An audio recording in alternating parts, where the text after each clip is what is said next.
This is the brief on profound personal transformation. So, what we're looking at here is that really rare choice. You know, when someone decides to make a radical change. They let go of a decent life before they're absolutely forced to. And it's all about that intense, messy, in-between state that, let's be honest, most people just refuse to go through. So, let's break it down.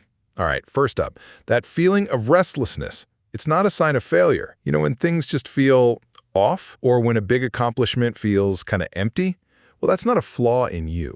It's actually a sign that your internal compass has shifted. The old map just doesn't work anymore because you've outgrown where you are. Second, you have to embrace the cocoon phase.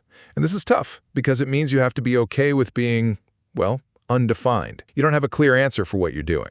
And society, it's going to slap labels on you. Irresponsible, lost, pretty much just to pull you back to something it recognizes.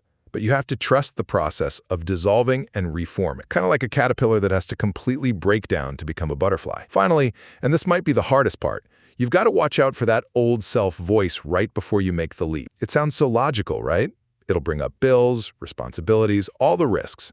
But that's just the outdated version of you trying to hang on. The trick isn't to think your way to clarity. No, instead, just take one small physical step. That little bit of movement is what creates the momentum and, believe it or not, shows you the way forward. Because really, the only true security you have is trusting that you can handle whatever comes next. That safety net you thought you had, it was always just a story.